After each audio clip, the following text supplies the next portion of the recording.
Hi, I'm Lorrin, Cash of Read Up Chicago Magazine. Thanks for tuning in to another episode of Ruck Mag TV. Today we're sitting down with Christine Talley. She's the author of Makanakas World. Can you please give our audience details about the book and what it's about? Sure. Thank you so much for having me, and I'm so happy to be able to share my passion with everybody. So Makanakas World is actually a children's book series about a little girl named Makanaka, and in the book she is exploring different countries. She's going to meet her pen pal and do something fun and unique in a particular country. So as you can imagine, kids are going to learn about geography and other cultures in the process. And so really it embraces everything diversity, and it helps our kids learn to become global thinkers. And so that's essentially what Makanakas World is all about. Okay, and what inspired Makanakas World? So this started actually just about the beginning of 2015, I want to say. Initially, I was just writing short stories to help my daughter learn my native language, Shona. I'm originally from Zimbabwe, and I grew up speaking Shona and English as well. And so one day, my husband actually said, "Are you going to have these books in English?" And I'm like, why would I do that? But, within just maybe 2 or 3 days, I thought, I could do more with this. Because as he had said to me, other families are looking for diverse books, and you could add to that conversation.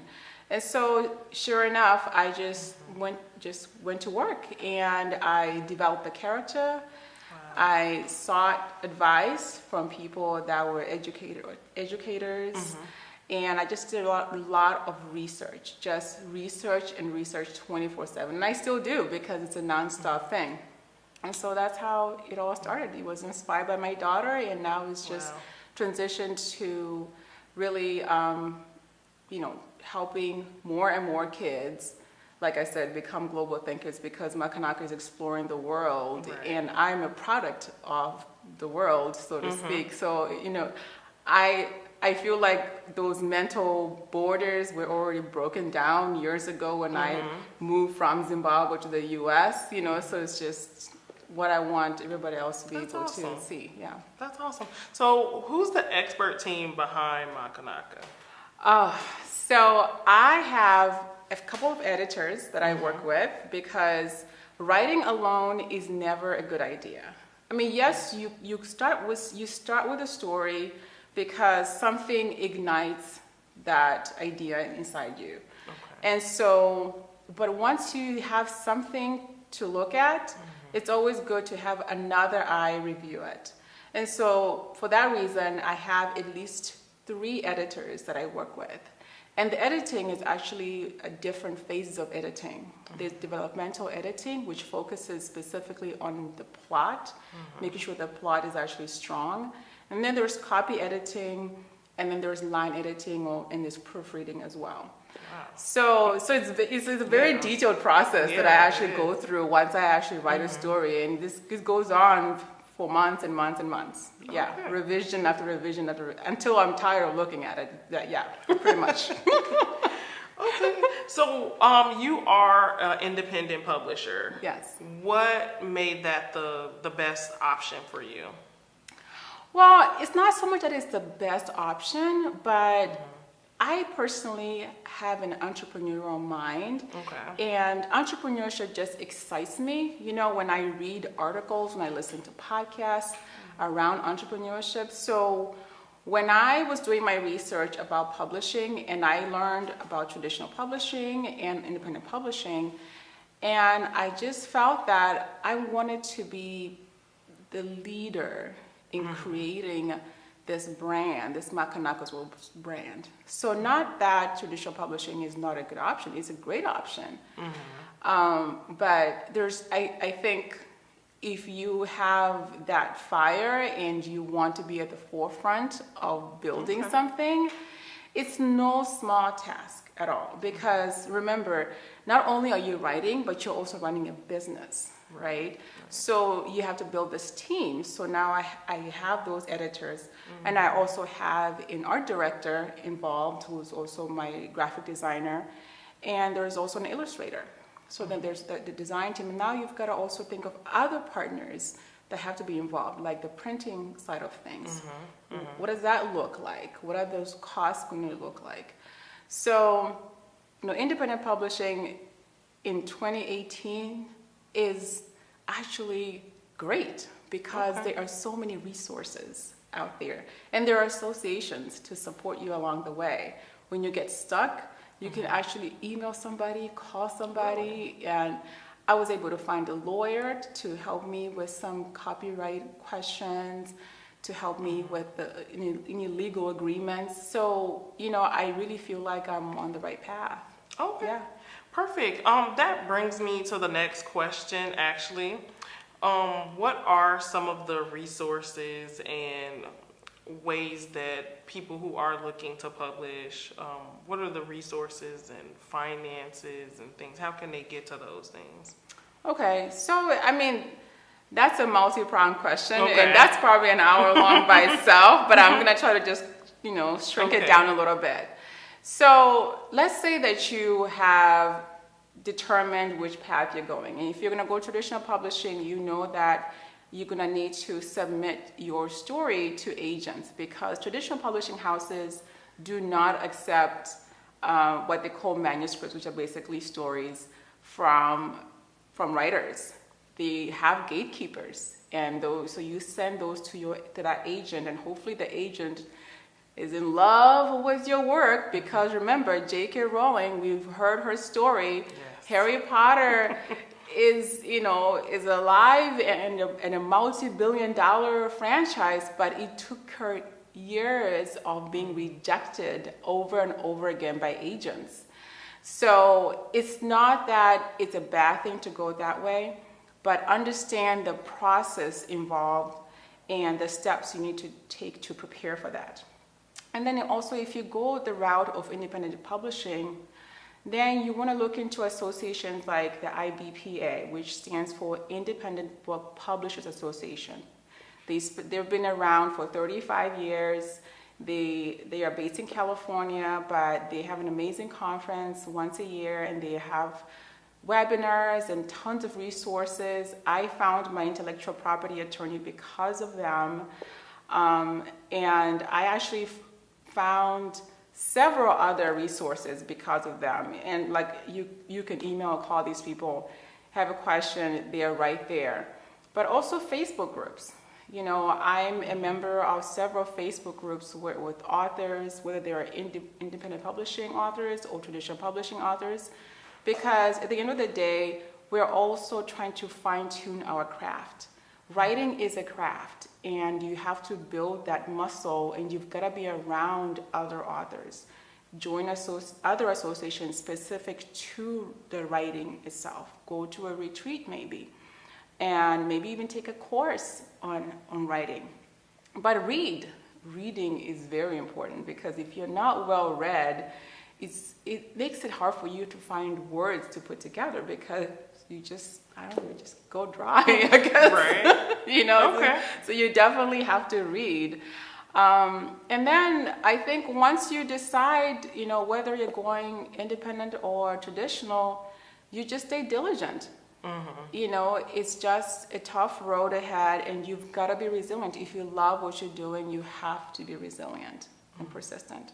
With anything. Right. This is across the board, any industry, and all these great companies that we know of today, the Googles of the world and the Amazons of the world, they started off in a garage somewhere. Nobody knew about them. But they are giants today because those people were persistent. So that process into any genre. Okay. Yeah. So as an entrepreneur, what are some of the marketing strategies that you use to help keep Makanakas World thriving?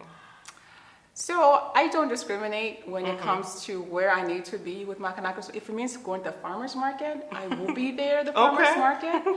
If it means going to a book conference, a women's conference, going to a school, because you never know who you're going to meet and how you're going to meet them. You just don't know. And I've met people at the park with my kids, making small talk with them, and that led to an opportunity. So in the past, I used to do some one-on-one coaching with somebody, and she challenged me and said, no matter where you are, I want you to talk about Makanakas World. And so I was conscious of that, and I started talking about it more and more. And the first week I did that, I was at the library talking to one of the staff members, and she said, have you ever heard of Book Expo? Oh, so she said, are you going to Book Expo? And I said, what is that? And, oh, it's a great conference. You should look it up. And I'm like, oh, okay, that sounds great. I got home, I looked up Book Expo America, and I was like, oh my goodness, this is the largest conference in the publishing industry. You would have never known. No, I would have never known. I mean, maybe I would have found out later, I'm sure. Yeah. But because I took on that challenge, and Book Expo was coming to Chicago for the first time in like 10 years. Wow, you would have missed out. And this was 2 months before the conference. So I bought my ticket that night, and I went to Book Expo, and it was a huge eye-opener. I realized that this is a really massive industry, and I was like, oh my goodness, I need to go home and work, because I was not even close to being ready. This was in 2015. And so I was there. It was 3 days that I was there. I was 8 months pregnant. I was there all day from 8 to 6.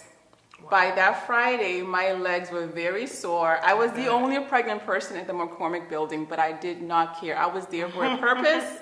I needed to learn and understand what I can do to get ahead and be part of this conversation. There were panels going on, there were sessions going on, there were exhibitors. It was a bustling environment. And if I was going to be part of this industry and be a leader and carve out a corner in this market, I needed to understand it from front to back. And I tell you what, all the notes I took, I still haven't gone through all, because there's just so much to know. There's so much, but you have to do this. You have to be aware of what you're up against, so you're prepared no matter what. So I did that, and I continue to talk, and it just helps me discover new things every time. So, and then other things I do, definitely social media, because you've got to get on social media. I think it's a struggle for any artist, because we're working hard to perfect our craft. We want to be in the zone, right? We want to be around that creative environment that helps us keep going.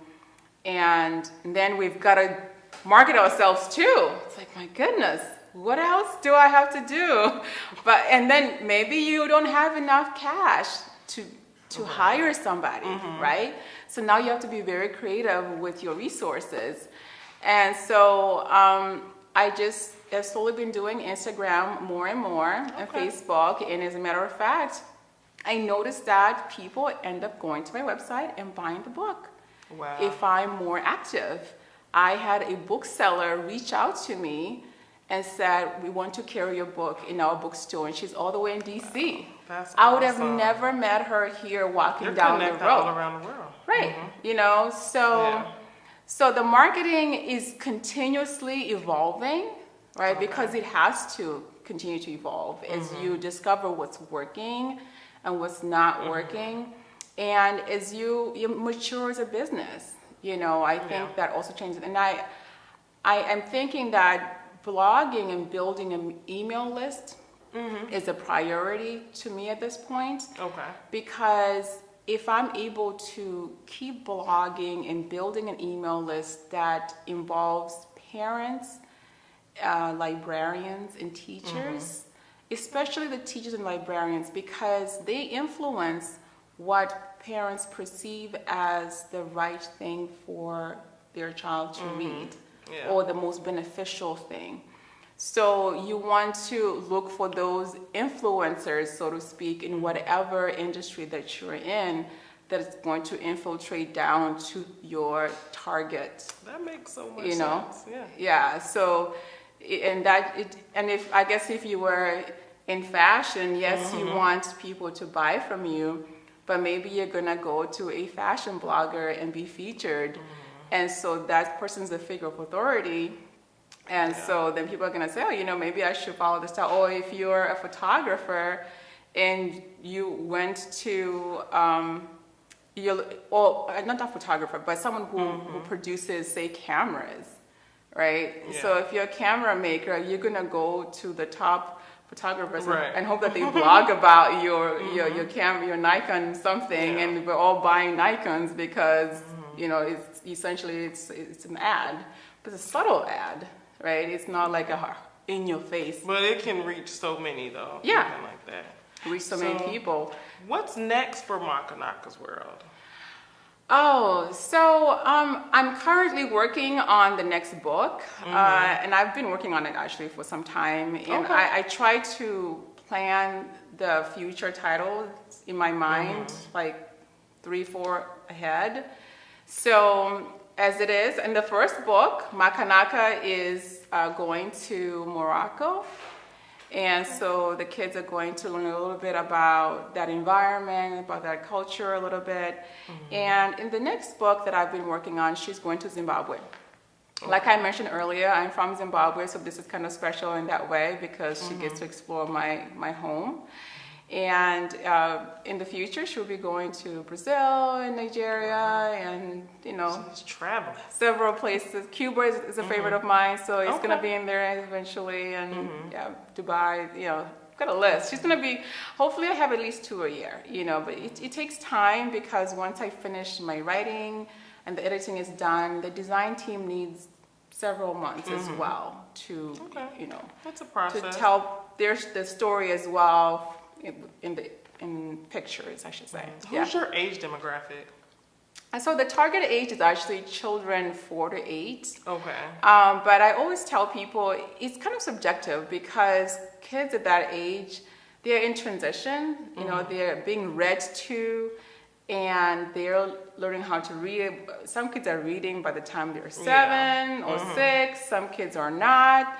And I read to my son who's 2, my daughter is 5, and some kids are not reading until they're 8 or 9. So it just depends on the child really, but the core target is 4 to 8. 4 to 8. Okay. How can we purchase books? So the book is available on my website, makanakasworld.com. So that's Makanakakas world.com, and you can also find it on Amazon. Oh, wow. Yep. And also, how can we follow you on social media? So Makanakas World Facebook page, Makanakas World Instagram, and Twitter is not yet my favorite platform. Okay. So it's a work in progress, but for sure Facebook and Instagram, yes, Makanakas World. Okay. Any last tips or anything that you'd like to give aspiring authors or? For aspiring authors, I'm gonna say definitely have a place where you keep your ideas, almost like your idea hub, if I can call it that. I didn't always practice this, but I decided to have a journal. Now, I'm a techie person, so I do like to use apps to save things. My favorite app is Evernote. I don't know if you use Evernote at all. Okay, is it free? It is free. Of course, free is always better. What? Then I will look that up. They do have, of course, they have the paid version of everything, but I'm still using the free one. Okay. And so what's great about Evernote is that it's essentially an electronic notebook.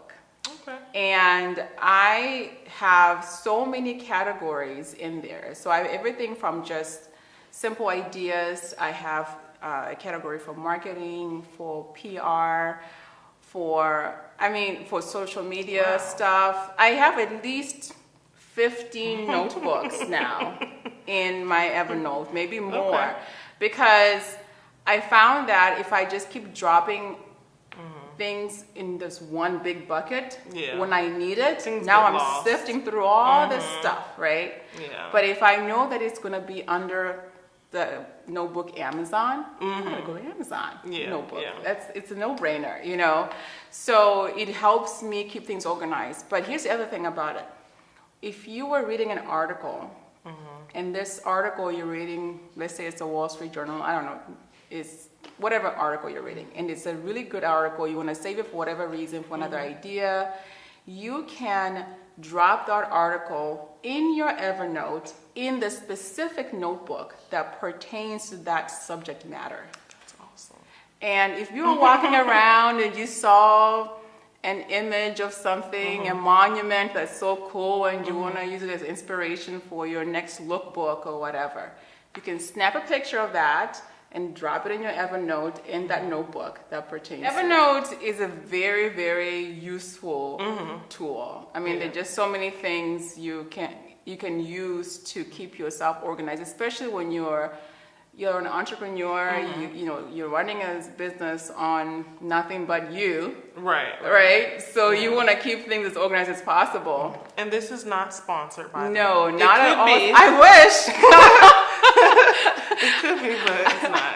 I've been using it for probably 4 years now, at least, and it's great. I love it. You know, I have like a section for bloggers I want to reach out to and review outlets for the book, so you know they all get dropped in there, and yeah, it's awesome.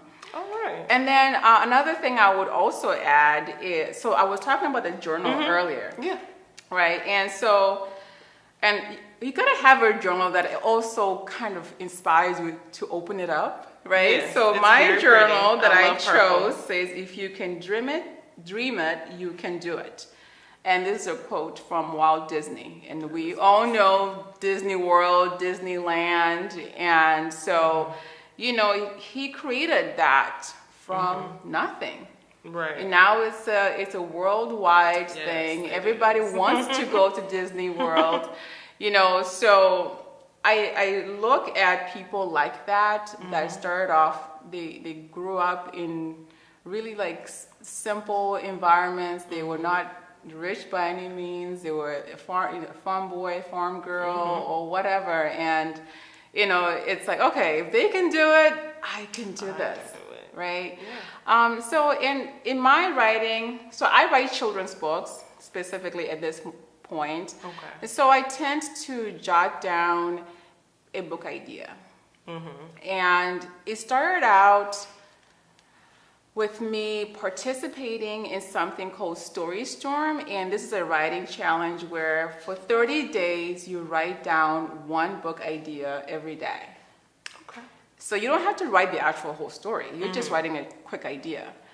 Well, from that, I had at least one story that I could not get out of my head. I just had to sit down and write it all out because it was just too captivating to me. You know, like I just could not let it go. And now I have this beautiful full-fledged story. It's basically a love story of me and my grandmother in our garden. And every time I read it, I'm like, oh my God, I cannot wait to share this with my grandmother, because it just celebrates the love between a grandchild and a grandparent, and it celebrates that bond that they share with the garden. So, you know, a lot of people have wonderful relationships with their grandparents, and they have memories with them going to the lake, or they went to the park all the time, or they went to festivals with them, whatever that they did, or they went to Sunday dinner to their grandma's house, you know, just whatever special thing. So yeah, so this is one story I just could not let go. Okay. And are you looking to eventually share it with the world? Oh, of course. Okay. That'll be nice. That'll be, I can't wait. I want to read that. And for me, this story is important because, you know, being born and raised in an African country, I'm very aware of the misconceptions about Africans and the misinformation. So I call it the one-sided story, right? When people think of Africa, they think of poverty, huts, all those, you know what I'm talking about, all those things. And it's just one side of the story, right? You don't see people that are actually happy, that are just doing everyday things, that are sitting at the dinner table, that are watching television, that are just doing the things that most people are doing every day. So my hope is that when this story is eventually released, it shows that simple life that we know, but it's actually in an African country. Like, what? People do stuff like that over there? Yeah. I thought they were just all poor and hungry and stuff. That is terrible. I know. But many Yeah. people believe that. Don't get me started on that one, because we'll get off track. We don't want that. Okay. So again, can you tell our audience the website and social media?